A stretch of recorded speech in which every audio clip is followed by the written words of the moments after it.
Assalamualaikum warahmatullahi wabarakatuh. Salam guru penggerak. Perkenalkan kembali, nama saya Ratu Lamato, asal Sekolah SMP Negeri 2 Masamar, calon guru penggerak Ketan ke-6, Kabupaten Banggai, Provinsi Sulawesi Tenggara. Pada video kali ini, tugas demonstrasi kontekstual modul 3.1, pengambilan keputusan berdasarkan nilai-nilai kewajiban seorang pemimpin.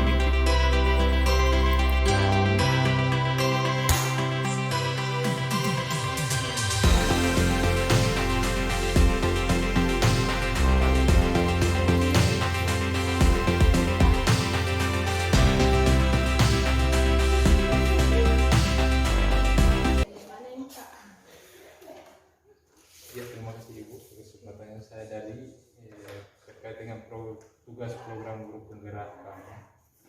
Maka dari itu berdasarkan format yang saya sudah berikan beberapa hari lalu, kali ini Ibu sudah siapkan di sini. Saya tindak lanjuti terkait dengan wawancara penerapan pengambilan keputusan terkait dengan dilema etika dan rujukan moral. Mungkin pertanyaan saya Ibu terkait keputusan Ibu selama memimpin di sekolah ini, bagaimana Ibu selaku Kapsek dapat mengidentifikasi kasus-kasus yang merupakan dilema etika atau rujukan moral? Seperti yang kita tahu bersama bahwa dilema etika itu adalah keputusan benar melawan benar, sedangkan rujukan moral itu keputusan benar dan salah. Bagaimana sikap seorang pimpinan atau kepala sekolah mengidentifikasi dua kasus itu? Apakah itu masuk kategori rujukan moral atau dilema etika? Mohon berbagi pengalaman kiranya.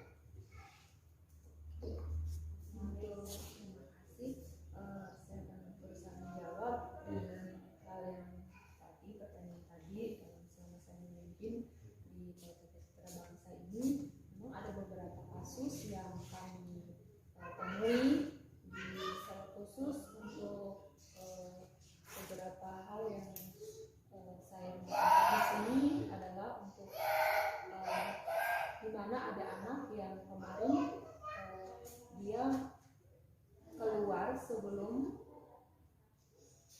kami luluskan, ya, dia keluar dini sebelum lulus, dia dengan kategori umur 5 tahun. Jadi tahun ini dia baru lulus, cuma dia sudah naik di SD dengan sendirinya tanpa lulus, tanpa memberitahukan kami terlebih dahulu.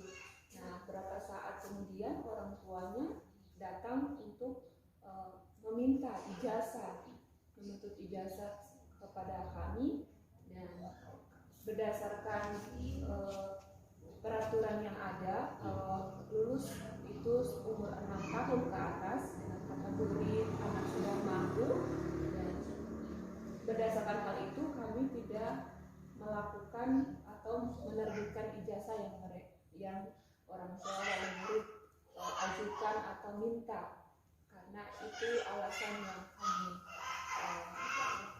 berikan kepada wali murid yang ada, dan kami memberikan kebijaksanaan. Kami akan mengeluarkan ijazah kalau memberikan peluang seperti itu untuk itu anak kembali lagi, paling tidak dia harus ikut kembali studi di PAUD yang ada supaya kami bisa mengeluarkan. Tapi dengan beriringnya waktu kami tunggu anak tersebut tidak datang untuk mengikuti studi kembali di PAUD yang ada, sehingga sampai saat ini kami belum bisa mengeluarkan ijazah dengan kriteria yang tadi. Kami sesuai dengan peraturan yang ada soal kelulusan anak, pendidikan anak usia dini harus 6 tahun. Menurut Ibu sendiri, masuk kategori dilema etika atau rujukan moral kasus yang fakta terjadi kemarin di sekolah ini? Kalau menurut saya ini kan termasuk keputusan keputusan yang berat. Jadi masuk di kategori dilematik. Kalau menurut Ibu Kepala Sekolah, kira-kira dari atau bujukan moral atau dilematik? Ya termasuk Dilematik masuk juga di dunia etika karena keputusan yang berat. keputusan yang berat. Memang secara khususnya saya juga kalau saya mengambil keputusan untuk saya mengeluarkan ijazah, tapi dengan keputusan latar belakang anak tersebut ada di tempat, baru untuk hal-hal yang saya ini akan nanti beban moral saya, ini anak tidak mengikuti studi di PAUD, baru kalau saya harus keluarkan ijazah berarti saya harus tentangan dengan masyarakat yang ada, terutama orang paling murid yang menyekolahkan anaknya dengan setia mereka datang untuk belajar. Ya, memang keputusan yang berat, saya juga begitu. Memang keputusan dilematika yang perlu keputusan yang matang, perlu kebijakan yang setelah. Terus Ibu, selama ini bagaimana Ibu Kepala Sekolah menjalankan sebuah pengambilan keputusan di sekolah, terutama untuk kasus di mana ada dua kepentingan yang tadi diceritakan, sama-sama benar atau sama-sama mengandung nilai kewajiban. Saya pikir tadi yang diceritakan juga ada benarnya, ada salahnya, sama-sama ada nilai kewajiban di dalamnya. Bagaimana seorang kepala sekolah menjalankan pengambilan keputusan di sekolah? Ya, memang untuk nilai kasus ini, untuk hal yang benarnya, kita juga kasihan mengingat anak tersebut untuk sebetulnya dia berhak untuk menerima itu ijazah dengan untuk kedepannya, masa depan dia kan, supaya dia ada ijazah di TK. Cuma hal-hal yang lain pun kita mengingat hal yang tadi seperti itu, standar untuk kelulusan seperti itu. Jadi saya pada prinsip ke standar kelulusan tadi. Baiklah, untuk selanjutnya langkah-langkah atau prosedur seperti apa yang biasa Ibu lakukan selama ini, langkah-langkah? Ya, dengan kasus tadi saya mengkaji seperti itu.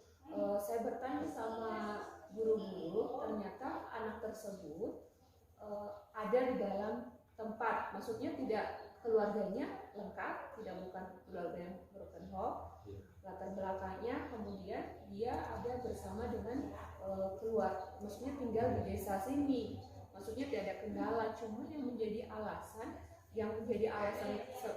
anaknya tidak mau ke TK lagi karena ada teman dekatnya yang sudah naik di SD. Jadi itu bukan suatu alasan yang logis. Makanya kami mengambil keputusan supaya jangan ini menjadi pembelajaran bagi orang-orang lain. Maksudnya seenaknya untuk pendidikan seperti itu, hanya saat membutuhkan ijazah atau mau ikut wisuda, saat itu bisa seperti itu. Kemudian hal-hal apa saja yang selama ini dianggap efektif dalam keputusan tadi yang diambil terkait dengan dilema etika? Sebenarnya ini yang dianggap efektif artinya paling terbaik. Bagaimana keputusan ini? Tadi kan sudah digambarkan kasus dilema etika karena susah terkait pemecahan masalah perlu pertimbangan yang dianggap paling efektif apa saja?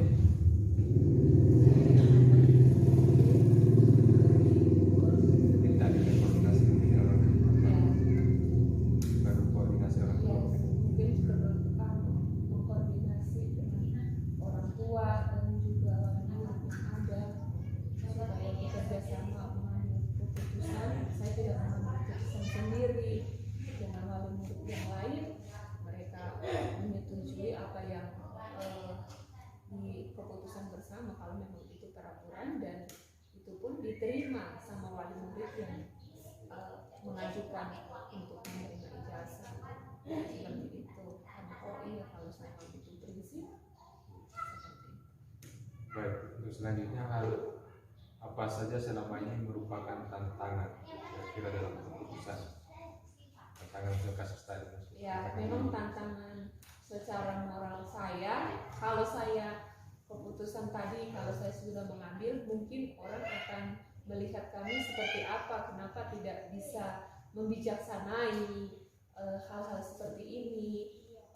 Baru mungkin orang akan berbicara seperti itu sama ke sekolah, kenapa tidak bisa mengeluarkan ijazah seperti itu, padahal mereka boleh berapapun, mungkin secara administrasi mungkin mereka akan bayar atau apa, cuma saya pada ketentuan, pada komitmen tadi, saya ingin melakukan apa ya, secara, karena di sekolah kita melihat secara anak-anak kan ini perkembangannya mereka, secara etikanya mereka, menghargai, termasuk ya kalau mau ini mendapatkan sesuatu berarti harus menghargai saat-saat waktu yang ditentukan.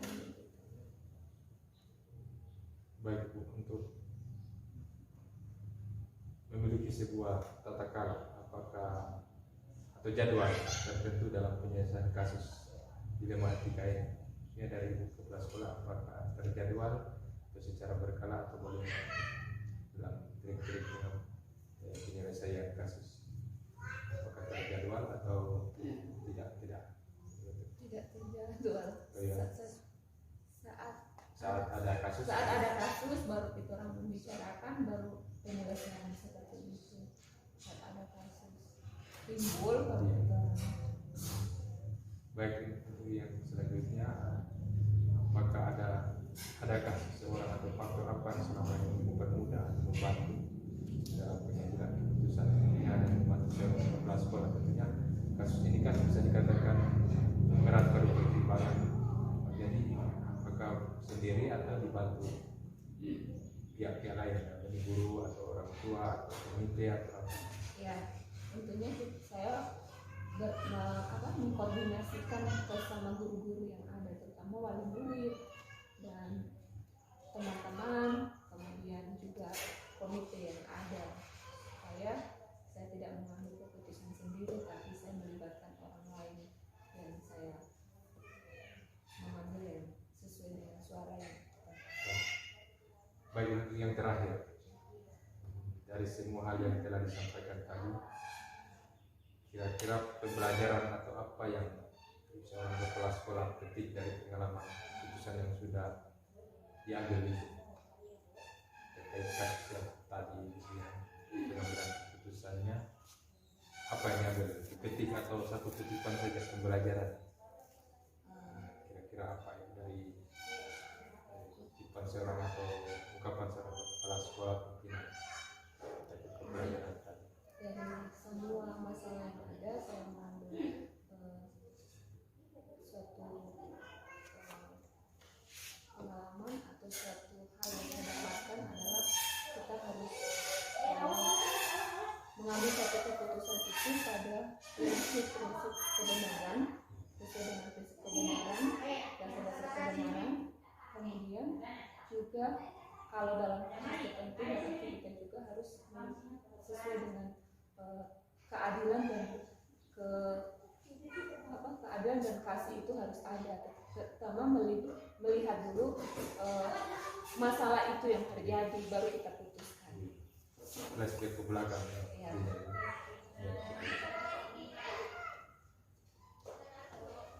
Baik, di sudah terkait wawancara sudah selesai.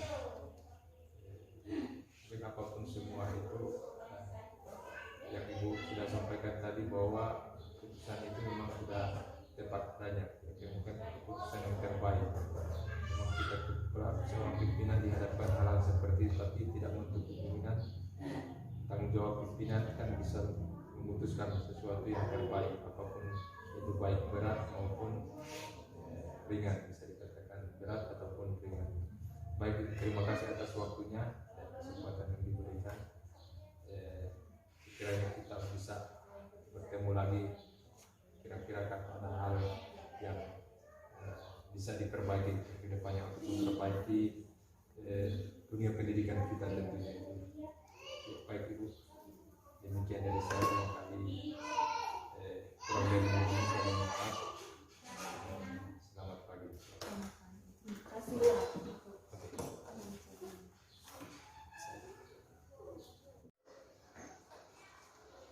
Maaf Pak nih mengganggu Iya. sedikit waktunya. Tidak. Ini terkait dengan tugas saya di program Guru Penggerak. Oleh karena itu saya ingin mewawancarai atau bertukar pikiran dengan kepala sekolah terkait kasus-kasus pengambilan keputusan di sekolah kita ini Pak. Terkait itu misalnya dengan pengambilan keputusan berdasarkan dilema etika dengan rujukan moral. Seperti yang sudah kita bincang-bincang sebelumnya Pak, bahwa dua keputusan ini salah satunya ini memberatkan, yaitu tentang dilema etika. Langsung saja Pak, barangkali ini panduan pertanyaan wawancara kita pada pagi hari ini. Ya. Selama ini bagaimana Bapak selaku Kepcek dapat mengidentifikasi kasus-kasus yang merupakan dilema etika atau rujukan moral? Mohon masukannya Pak untuk kita saling bagi Iya. pengalaman. Terima kasih atas kesempatan. Yang pertama-tama saya tentu sangat merespon terkait dengan proses pendidikan Pak ini untuk dikat guru penggerak ya. Insya Allah perjalanan yang lancar, tidak ada hambatan. Nah, untuk hari ini, di siang hari ini, terkait dengan salah satu tugas untuk proses diklat itu, yaitu wawancara dengan kepala sekolah, begitu Pak ya, terkait dengan kasus dilema moral. Dilema etika dan rujukan moral. Ya, dilema etika dengan rujukan moral. Kita mulai dengan dilema etika dulu ya. Dilema etika.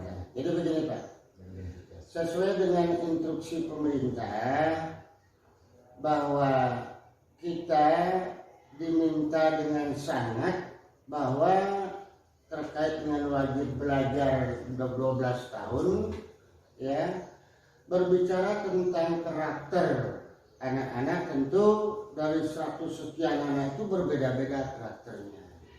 Tapi satu hal yang kita garis bawahi, bahwa lembaga pendidikan SMP Negeri 2 Masama ini ibarat bengkel ini Pak, ini bermacam-macam ini ya, motor yang rusak datang ini ya, itu tugasnya bengkel. Kalau dikaitkan dengan pendidikan itu tugas kita. Kalau berbicara tentang dari 100 lebih karakter anak itu berbeda-beda.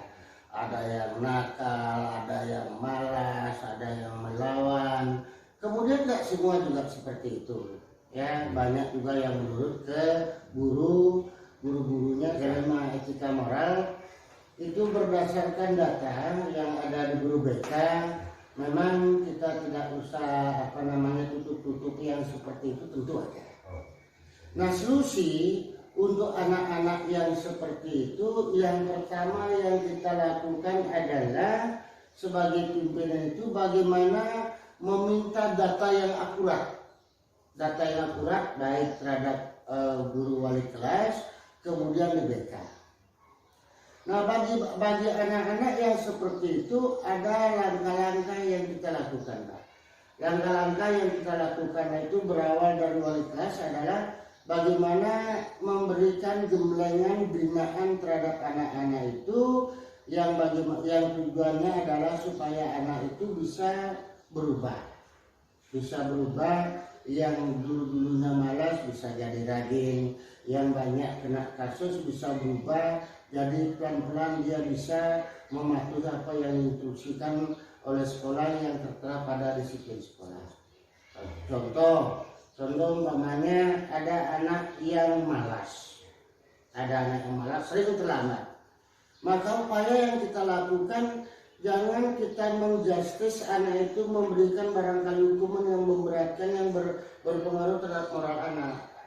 Itu upaya yang kita lakukan adalah kita undang anak itu, kita bina, kita gembleng, kita didik dengan baik-baik supaya insya Allah dia merasa tersentuh, merasa tergugah hatinya untuk berubah dari yang tidak baik itu pelan-pelan berangsur-angsur menjadi anak yang baik, sehingga bisa sukses selama 3 tahun kita harapkan di sekolah ini. Ya, insya Allah anak-anak itu bisa lulus bagi anak-anak yang kasus seperti itu. Terima kasih Pak. Pada intinya kasus-kasus terkait dilema etika dan rujukan moral di sekolah kita itu bisa kita ketahui melalui data-data, Iya. data itu Iya. semua, Melalui baik data. dari kalau masalah rujukan moral bisa data dari guru BK, Dari guru BK, dari wali kelas, kemudian kesiswaan. bisa kita Iya. identifikasi. Ya. Baik Pak, selanjutnya bagaimana Bapak menjalankan pengambilan keputusan itu, terutama untuk kasus-kasus di mana ada dua kepentingan Pak yang sama-sama benar, Iya. atau sama-sama mengandung nilai kebajikan. Iya. Bagaimana sikap keputusan Bapak itu? Sama-sama kepentingan ada nilainya, nilai positif. Terima kasih untuk anak yang kasus seperti itu. Jadi kita sebagai pimpinan ini harus ekstra hati-hati di dalam mengambil keputusan.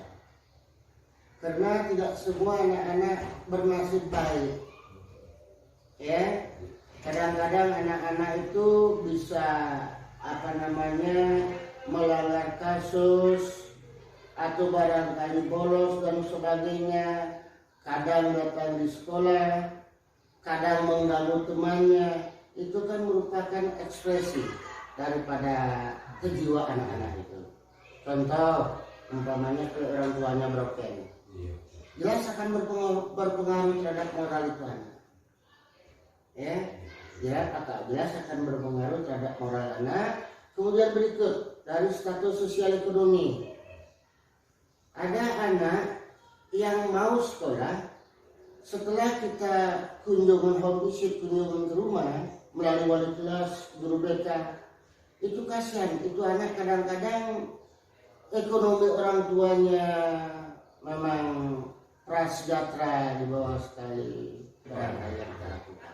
Ini sejalan dengan program kami juga Pak, bahwa pada intinya kita berpihak pada murid. Iya. Apapun itu kasusnya, walaupun itu kepentingan sama-sama benar, memang susah ditentukan, tapi pada intinya kita berpihak pada murid. Iya. Melihat background latar belakang mereka. Iya. Benar sekali. Pak, kemudian langkah-langkah atau prosedur seperti apa yang biasa dilakukan selama ini? Iya. Langkah atau Langkah-langkah prosedur anak yang artinya tergolong permasalahan, bukan saya katakan kasus ya, permasalahan yang seperti itu. Langkah-langkah yang pertama kita lakukan, kita genjot kepada wali kelas, ya. Kita genjot kepada wali kelas segenap anak-anak yang menyebabkan dia dengan kasus seperti itu karena keadaan penyebab daripada kasus latar belakang ekonomi yang kurang mampu. Biasanya itu guru wali kelas sering berkunjung ke rumahnya, kerjasama dengan wali siswa supaya anak itu mau proaktif. Nah, kalau umpamanya sampai kita sudah lakukan hal yang seperti itu sudah maksimal, maka kadang-kadang supaya betul-betul anak itu mau meningkatkan disiplin dan mau ke sekolah, mau mengoptimalkan disiplin kehadirannya itu, kita undang oleh seorang tua. Kita undang orang tua, artinya membicarakan masalah kasus ini. Bagaimana solusi terbaik supaya anak-anak ini mau termotivasi untuk sekolah itu. pada kasus-kasus khususnya dilematika Pak, hal yang dianggap paling efektif di kasus dilematika tadi kan sudah saya membahas bahwa keputusan benar lawan benar. Kadang itu kan susah, mana harus keputusan salah satunya. Nah, hal-hal apa yang dianggap efektif? Ya, untuk permasalahan anak yang seperti ini dilematika Pak ya. Iya. Dilematika ini benar lawan benar kan begitu tadi. Maka langkah-langkah yang kita utamakan adalah pihak sekolah itu seperti sering saya lakukan. Kita kan punya upaya, ibarat bahasa sehari-hari ini, kasihan kepada anak itu. Dasarnya rasa peduli terhadap anak itu. Maka upaya-upaya yang dilakukan adalah yang pertama itu mengundang, kalau orang tuanya sudah broken, datanglah walinya. Ya, kita semaksimal mungkin mengupayakan anak itu kan jangan putus sekolah. Jangan putus sekolah. Kalau permasalahan ekonomi umpamanya sesuai dengan situasi dan kondisi sekolah, kita bantulah. Anak-anak yang punya nasib malang, boleh saya katakan seperti ini, instruksi pemerintah juga, kita sebagai pertanyaan dengan pemerintah, kita berikan kebijakan yang seluas-luasnya supaya anak ini jangan sampai putus sekolah. seperti itu. Baik Pak, terkait tantangan selama ini Pak dalam pengambilan keputusan itu, kira ada tantangan yang krusial atau bagaimana? Iya, kalau berbicara tantangan sih banyak sekali. Oh iya. Satu hal yang kami contoh, Iya. jelas bagi anak-anak yang kasus seperti ini karena tidak maksimal kehadirannya di sekolah tentu bermasalah terhadap beberapa mata pelajaran. Kan seperti itu. Mungkin kadang-kadang tugasnya yang 3 kali diberikan tugas oleh guru mata pelajaran cuma 1 kali dia bisa ikuti, ya. Karena tadi saya utarakan anak-anak seperti ini setelah berdasarkan pendataan dari guru BK ada yang kasihan jual ikan. Baik Pak, saya lanjut Pak. Iya ya. Dari kasus yang tadi sudah digambarkan sama itu yang sudah pengalaman Bapak selama ini dalam pengambilan keputusan, apakah dalam sekolah kita ini atau sekolah Bapak ada jadwal sebuah tata kelola jadwal tertentu dalam penyelesaian kasus khususnya di rumah kita? Iya. Ada jadwal atau bagaimana? Kalau berbicara tentang jadwal untuk anak-anak yang di rumah kita maksudnya Pak ya. Kalau untuk penjadwalan seperti itu kita tidak buatkan jadwal secara umum. Cuman itu merupakan agenda tugas daripada guru BK untuk mengadministrasikan. Contoh umpamanya setiap anak yang melanggar kasus seperti itu kita secepatnya kita ambil tindakan di guru BK. Guru BK ambil tindakan langkah-langkah apa yang selanjutnya kita lakukan, yang jelas anak yang seperti ini supaya bisa berubah dari segi sikapnya, berubah dari segi nilai akademiknya, mau rajin sekolah dan sebagainya. Kemudian Pak, adakah seseorang atau faktor-faktor yang selama ini mempermudah atau membantu seorang kepala sekolah dalam pengambilan keputusan? Iya. Ada pihak-pihak yang membantu? Iya, untuk mempermudah mengambil keputusan bagi pihak sekolah itu jelas ada. Yang jelas kalau administrasi itu sudah komplit terhadap kasus anak itu, biasanya yang berpartner untuk menangani ini kan bagian guru BK, kesiswaan, itu kita ambil data dari situ, langkah-langkah termasuk identifikasi kasus apa. Nah, berdasarkan data itu secara administrasi di guru BK dengan kesiswaan itu yang kita tindak lanjuti. Baik Pak, intinya semua akan ada terkait dengan data kembali ke staf-staf yang ada. Iya, staf-staf yang ada. Dimaksimalkan data yang ada sehingga dalam pengambilan keputusan itu kita berbasis data sehingga tidak terlalu kesulitan dalam menentukan atau mengambil sebuah keputusan. Iya. Baik Pak, ini untuk pertanyaan terakhir kami, dari semua hal yang telah disampaikan atau dipaparkan tadi, atau pembelajaran apa yang dapat Bapak petik atau pengalaman selama ini dalam pengambilan sebuah keputusan, khususnya di rumah etika tadi, keputusan benar dengan benar kan susah untuk mengambil satu keputusan. Ya, kesan gitu Pak ya. Kesan pelajaran. Kesan pelajaran. Jadi kalau berbicara tentang kesan itu tentu ada, ya. Kesannya tentu ada. Mengambil keputusan kasus yang dilema etika, yang benar lawan benar ini memang kasus yang agak sedikit rumit, menguras tenaga dan pikiran untuk menyelesaikan ini. Di antaranya adalah contoh Pak. Kesan yang paling mendalam dalam hati saya itu adalah pada saat rapat penetapan pengukuhan nilai. Pada saat rapat pengukuhan penetapan nilai. Tentu anak yang seperti ini karena kehadirannya tidak maksimal, ada beberapa mata pelajaran anak yang seperti itu tidak tuntas. Nah, ini PR bagi kepala sekolah, PR bagi guru-guru, untuk menggenjot bagaimana kita bisa mengupayakan, karena instruksi dari pemerintah itu adalah KKM, supaya anak-anak bisa bebas KKM kan gitu Pak. Jadi tentu saya biasanya memaksimalkan meminta data dari guru mata pelajaran. Ya, data kita harus komplit, jangan kita nanti salah mengambil tindakan.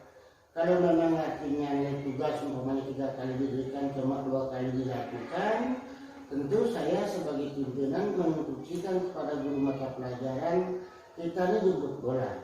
Kita jemput bola, kita yang proaktif, kita kunjungi anak itu, apa upaya-upaya yang harus dilakukan oleh guru itu kepada anak itu, diberikan tugas dan sebagainya, supaya nilainya layak untuk bisa tidak lagi istilahnya nilai merah atau di kelas 3 KKM. Nah, kesan yang seperti ini memang kita sebagai seorang pimpinan itu tentu mengutamakan, menonjolkan adalah seperti yang saya utarakan panjang lebar tadi.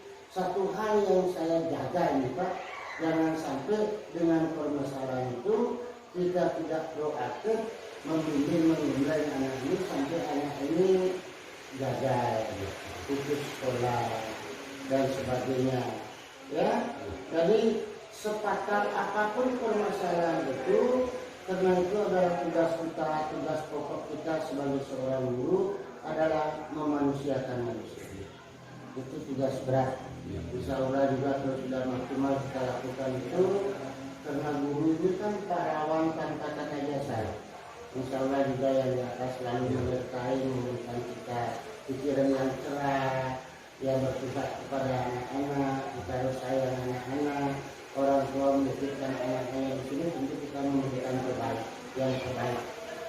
Ya, berdoa, berbuat, karena kedepan ini anak-anak ini adalah generasi penerus bangsa. Betul sekali. Ya, sangat menarik sekali apa yang Pak Kepala Sekolah sampaikan terkait pengalaman Bapak dalam pengambilan keputusan.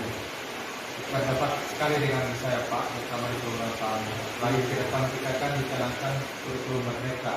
Bagaimana kita seorang guru harus anak tidak terpaut lagi dengan yang namanya KKM. Paling tidak mereka dapat mencari solusinya dan menjawab sendiri permasalahan-permasalahan yang ada. Sehingganya apa yang sampaikan tadi bahwa kita seorang guru ini menjemput bola. Satu hal yang saya petik tadi menarik dari Bapak bahwa dalam pengambilan keputusan itu rasa peduli. Yang terpenting lagi tadi yang Pak saya kutip bahwa kita ini kan memanusiakan manusia. Itu yang menjadi pembelajaran kami.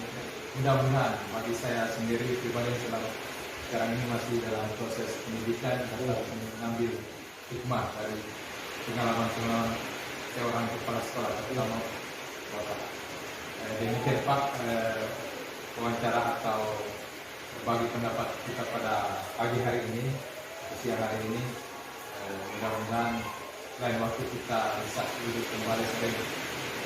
Pada intinya kita inginkan anak terbaik buat anak didik kita, dan kita sebagai guru bagaimana kita ingin dirindukan oleh murid-murid kita untuk terutama untuk kemajuan mereka tentunya.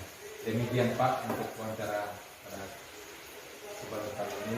Lebih dan kurangnya saya mohon maaf dan terima kasih.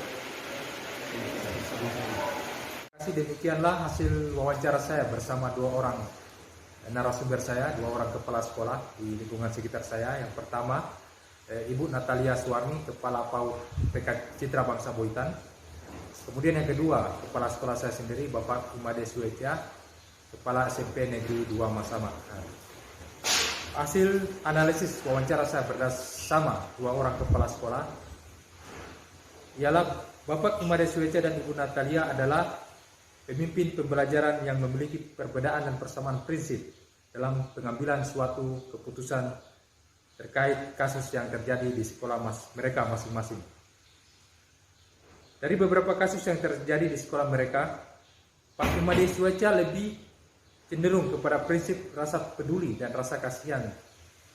Ini berdasarkan pengambilan keputusan di mana ketika terjadi dilema terkait pemberian nilai atau kelulusan di saat rapat penentuan kenaikan kelas maupun kelulusan, di mana Pak Imade Sueca lebih cenderung kepada rasa peduli terhadap anak didik dengan melihat latar belakang mereka di luar kapasitas dia sebagai seorang pemimpin di sekolah atau perpanjangan tangan dari pemerintah dalam hal ini, yang menganjurkan anak didik harus tetap diberikan hasil atau nilai yang terbaik sehingga mereka bisa diluluskan atau dinaikkan.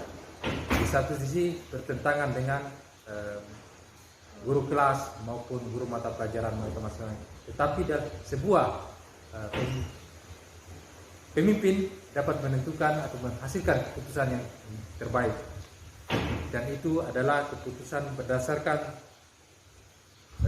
belas kasihan atau rasa peduli. Sedangkan Ibu Natalia Suwarni lebih cenderung kepada